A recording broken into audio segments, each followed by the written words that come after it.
Na periferia das cidades, no interior, nas capitais ou no meio da floresta, o Brasil abriga mais de 3.000 museus. Guiar você por essa rota do conhecimento é minha missão. Para quem não sabe, eu sou uma curiosa câmera de TV. Pé na estrada. Hoje, vamos visitar o Museu Carlos Costa Pinto, que fica na Bahia, Salvador, no Corredor da Vitória.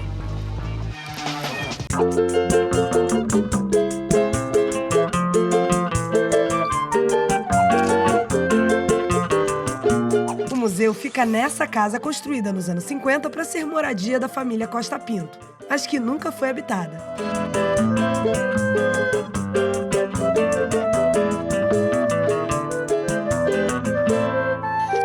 Nós estamos aqui no Museu Carlos Costa Pinto, onde vocês vão ter a oportunidade de conhecer uma belíssima coleção feita pelo senhor Carlos Costa Pinto e guardada durante 23 anos pela sua esposa, a senhora Margarida de Carvalho Costa Pinto, que conseguiu realizar o sonho de seu marido no dia 5 de novembro de 1969. Convido vocês a conhecer o nosso museu. Carlos Costa Pinto era um rico comerciante que cultivava o hábito de colecionar peças de arte. Ele é o maior responsável pelo acervo do museu, que reconstitui o cotidiano das antigas famílias da aristocracia açucareira na Bahia, entre os séculos 17 e 19. São mais de 3.000 peças, sendo cristais, mobiliários, pratarias e joias feitas de ouro e pedras preciosas, como essas da coleção de Costa Pinto, comprada com a fortuna do comerciante, que começou a vida como office boy de uma empresa açucareira e terminou como presidente. Seu Carlos comprou toda a sua coleção, não assim com um critério valorizando arte, isso ou aquilo, mas sim com o intuito de que essas coisas não saíssem da Bahia. Então, tudo que era ligado à Bahia, a maneira de ser do baiano, as casas baianas, ele sempre comprava, cada pessoa, cada família que estava em dificuldade, ele ia comprando nesse intuito de que as coisas não sumissem. Essa coleção toda foi usada por Dona Margarida, porque eles frequentavam festas, eles viajavam muito para a Europa, então tudo isso foi usado por ela. Há também os objetos inusitados, como esses aqui, que são feitos em lava de vulcão, em casca de coco. Aqui essas abotoaduras belíssimas de coco. E esses broches que são feitos de cabelo, um trabalho muito interessante. A coleção de leques de madrepérola, leques de tartaruga. É uma coleção realmente muito grande, oferecidas ao povo da Bahia, apesar de ser uma fundação particular, mas não deixa de ser um patrimônio da Bahia. Essa é a primeira sala do Museu Carlos Costa Pinto. É a sala que abriga a coleção de cristais e também abriga as coleções que nós recebemos nas exposições temporárias. A nossa coleção de cristal é composta por 216 exemplares, principalmente luminárias, vindas da cristalaria de Baccarat, na França.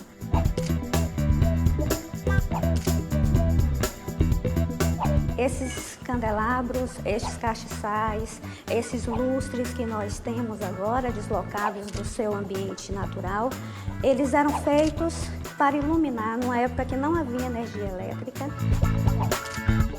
Aqui nós podemos ver um candelabro em cristal Baccarat, com 4 mangas, e que se colocavam essas velas, e a gente pode imaginar toda essa decoração de lapidação com a luz das velas, as cores, como a gente pode ver no reflexo ali. Além desse candelabro, a gente pode ver alguns outros exemplares e ver a diferença de trabalho. Se lá nós vimos a questão da lapidação facetando os pingentes para decompor a luz da vela, aqui a gente pode ver nessas compoteiras um trabalho de lapidação que nós chamamos de bico de jaca ou ponta de diamante. Vamos aproveitar para ver a exposição temporária que foi montada nessa sala também? Já passaram por aqui várias exposições temporárias de artistas diferentes. Dessa vez é a exposição Mulheres, da artista plástica baiana Nair de Carvalho.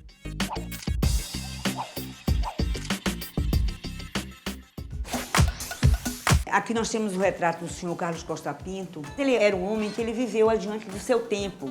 Ele era um homem que recebia muito, recebia pessoas importantes. Era feito muitas festas na sua casa, que ficava aqui ao lado do museu.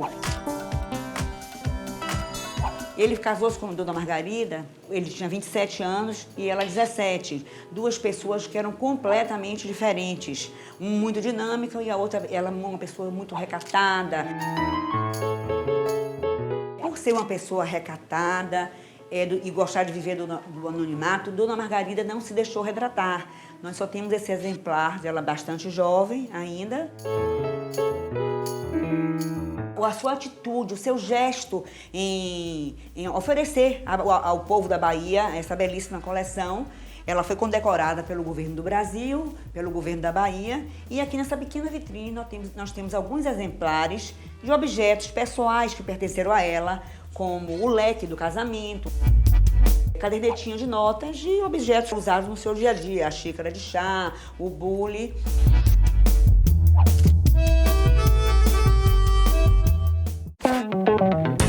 Vamos conhecer o quarto do casal.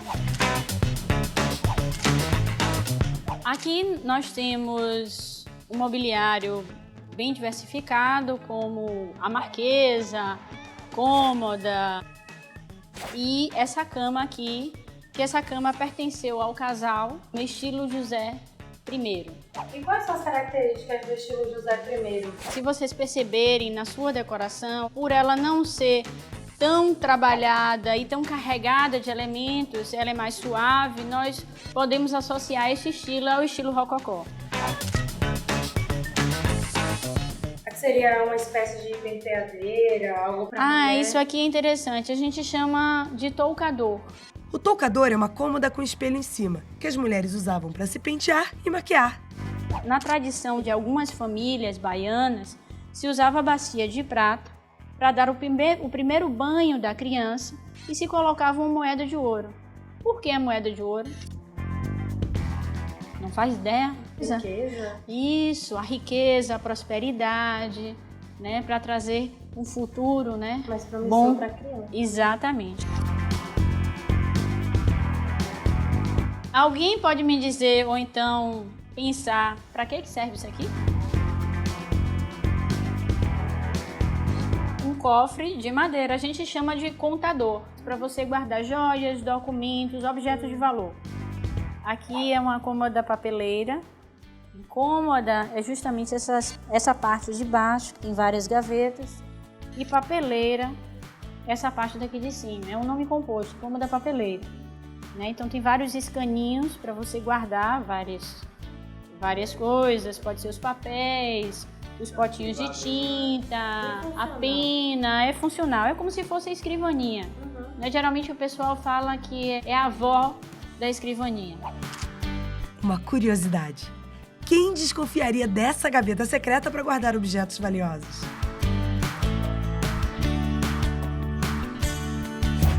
O Museu Carlos Costa Pinto também tem um núcleo de pinturas muito interessantes.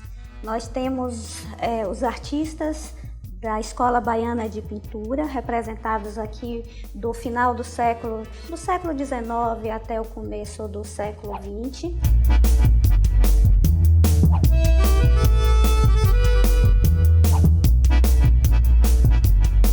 Temos também alguns artistas brasileiros que podem ser vistos nas suas primeiras fases do final do século XIX até as primeiras décadas do século XX, como Castanheto, Bernadelli, Eliseu Visconti, enfim. É uma oportunidade de ver o início, as primeiras experiências desses artistas aqui no nosso núcleo de pintura.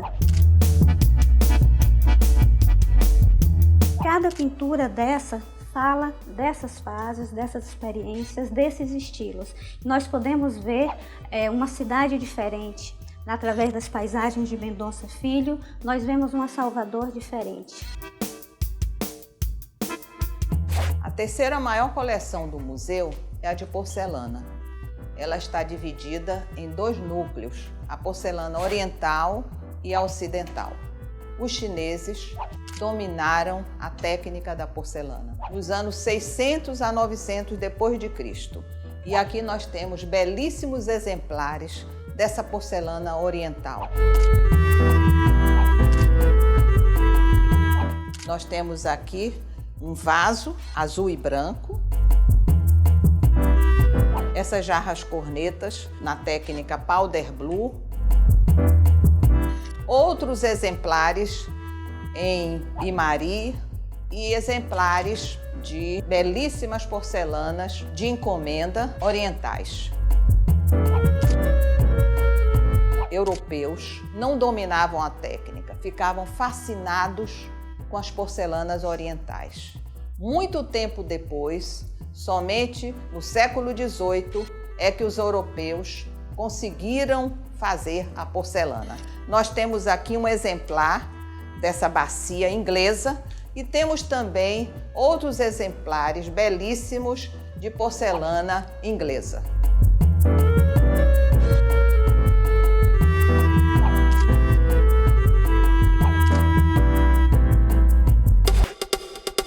Vamos conhecer a biblioteca do museu? Nós estamos aqui na Biblioteca Margarida Costa Pinto, cujo acervo é dividido em 2 núcleos. O primeiro é dos livros que pertenceram ao casal, já que eles faziam parte do Clube dos Bibliófilos do Brasil. Os livros eram todos registrados, tem o Ex Libris. Ex Libris consiste em um selo colado geralmente no verso da capa de um livro, para determinar quem é seu proprietário. A expressão do latim e significa dos livros. E o outro núcleo é a coleção que foi adquirida, parte foi doada por autores e instituições que nos conta a história da Bahia. Esse acervo pode ser pesquisado e pode ser consultado por pesquisadores, estudantes de museologia, estudantes de artes e o público em geral, quem quiser, pode vir aqui à biblioteca e consultar a nossa bibliografia. No próximo bloco, vamos conhecer a maior coleção do museu e as joias de crioulas. Fica aí que eu já volto.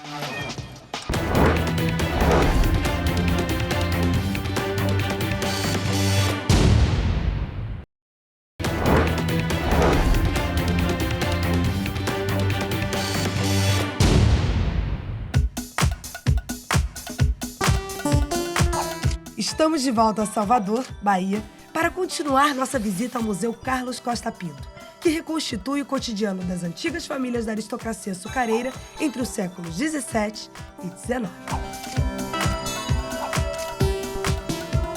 O acervo do museu, em sua maioria, foi doado pela viúva de Carlos Costa Pinto para realizar o sonho do marido, um rico comerciante que cultivava o hábito de colecionar peças de arte. Muitos dos móveis, joias e objetos presentes no museu foram de uso cotidiano do casal.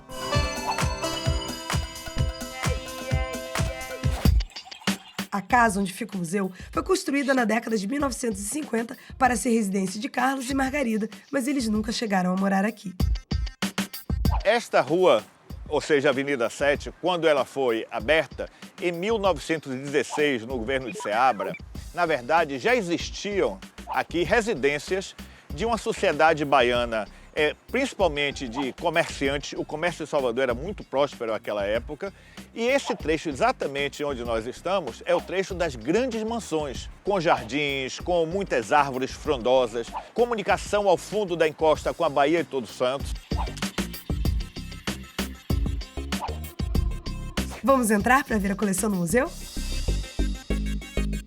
Nós estamos aonde? No hall do museu. Eu parei aqui para vocês poderem conhecer um pouco do trabalho do artista Priciliano Silva. Priciliano Silva é um artista baiano. Ele estudou na Escola de Belas Artes, no Liceu de Artes e Ofícios, e teve a oportunidade de estudar na Europa. Ele ganhou uma bolsa no ano de 1905 e, ao retornar ao Brasil, ele fez sua primeira exposição e ele pintou diversas temáticas. E essa daqui é uma principal temática, que é o interior de igreja. Nós temos não só essa, mas outras telas também de Priciliano Silva.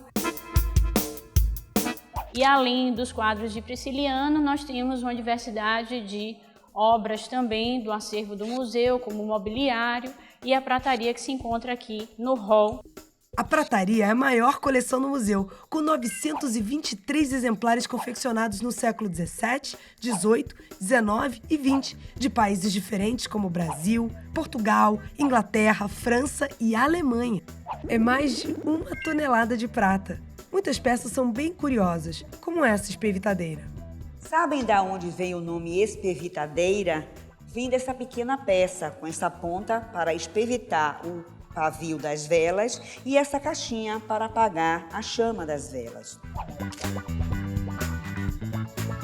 Nós estamos aqui de frente a uma vitrine de objetos de prata, conhecidos como objetos sacros, prata sacra. Por que prata sacra? Porque eram usados em cerimônias religiosas. Nós temos aqui um exemplar de cálice, né?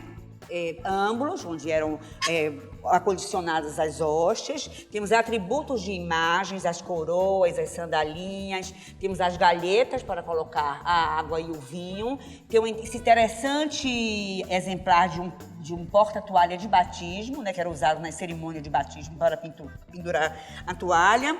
Aqui um castiçal fosforeira. Tem um lugar da vela e um lugar para se colocar a caixinha de fósforo. Continuando, nessa outra vitrine também ainda de prata sacra, nós temos também belíssimos exemplares de conchas para batismo. Eram usadas em cerimônias de batismo. Aqui as sinetas, usadas nas missas. E a gente tem aqui esse belíssimo exemplar, essa arca, do século XVIII, onde eram guardados enxovais, né? Eu trabalho também de pico de jaca ou ponta de diamante. Se vocês repararem, é belíssima a coleção, né? O trabalho do artesão baiano no mobiliário, com seus tremidos, ponta de diamante, a ferroaria que era usada, os puxadores, que beleza deles. Nós estamos na Sala Dourada, né? Uma sala de visita, né? Como vocês podem ver. Todo o mobiliário que nós temos nessa sala é uma mobília francesa do início do século XX. Né? Ela tem um estilo próprio, é o estilo Luís XVI. Vocês podem ver, ela é dourada, ela tem um revestimento de folha de ouro em toda a mobília dela, não só esse mobiliário, mas as cristaleiras. A disposição das obras, dos móveis, era como ele deixou ou vocês já fizeram uma disposição diferente para a exposição? A gente arrumou todo o acervo do museu de acordo com as salas de exposição, não como eram, né? Existe uma expografia para você poder melhor expor os objetos dentro de um museu. Para você ter uma ideia, todo esse mobiliário, né, ele pertenceu à sala de visita do casal, de Dona Margarida e de seu Carlos. Nessa sala daqui, todo o mobiliário é baiano, sendo que essas cadeiras daqui são de Pernambuco, né? Então, a ambientação que a gente colocou não só o mobiliário, mas a porcelana. Toda a porcelana que nós temos aqui é chinesa, em azul e branco. E o interessante dessa sala é esse lustre. É um lustre de cristal e bronze. Ele é francês, mas ele se diferencia dos outros porque ele é a gás. Quer dizer, era a gás, né? Todos os lustres do museu foram adaptados. E o interessante dessa sala também é aquele espelho ali. Esse espelho, ele é italiano, ele é de cristal e a moldura dele, vocês podem perceber que é toda trabalhada, é folheada a ouro, exatamente. É toda folheada a ouro. Ele é do século XIX.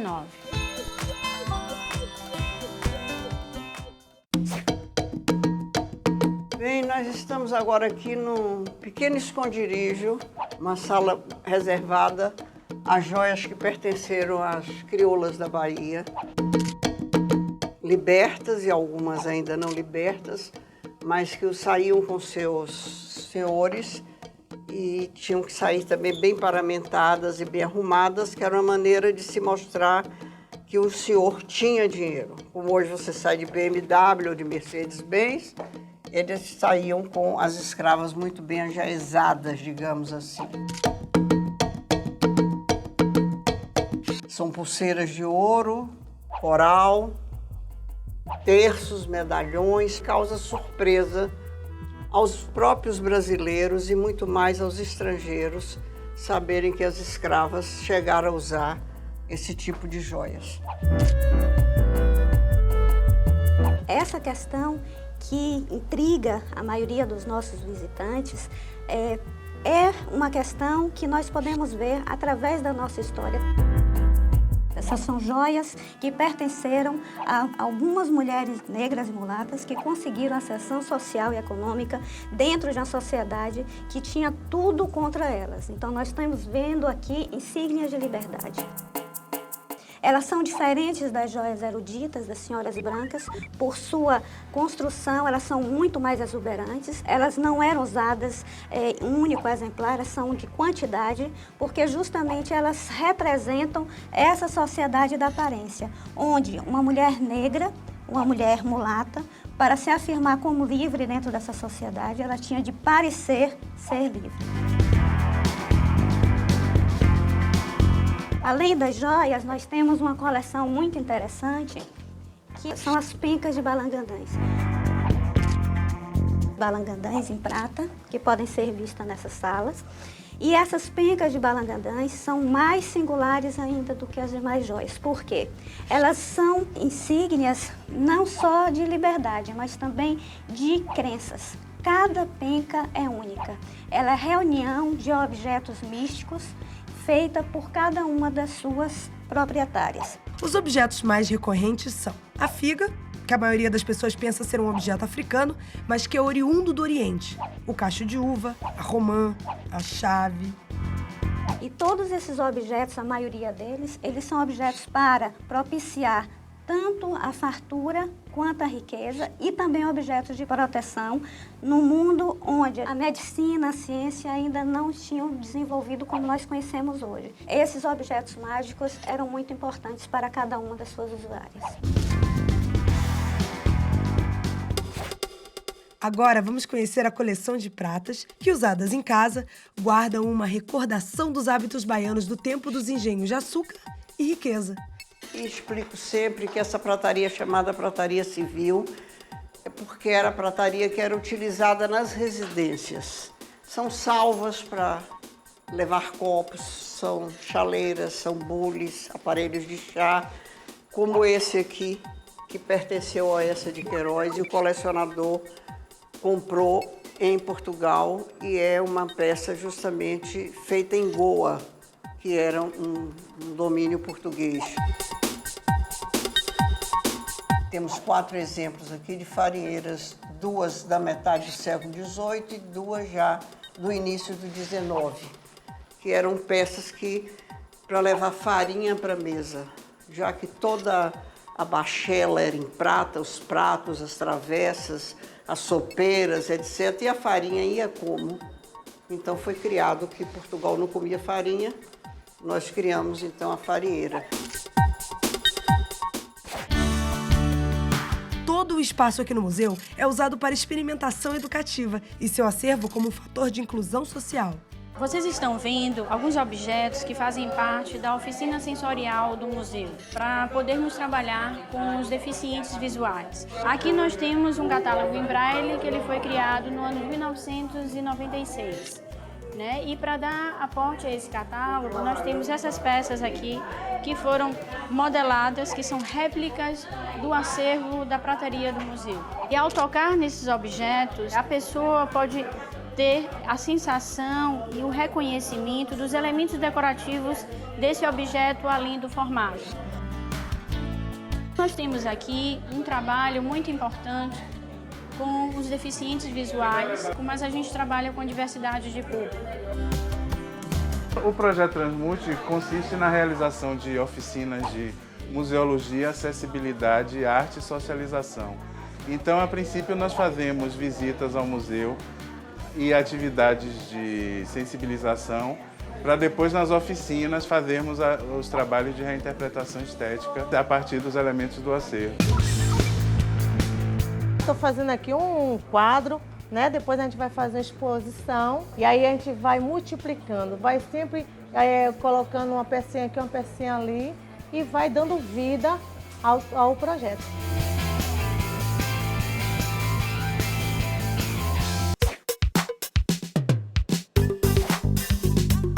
Esse é o espírito do Museu Carlos Costa Pinto, cheio de vida, dinâmico e recheado de história.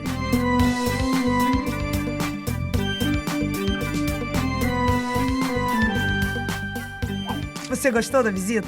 Anota o endereço para vir pessoalmente.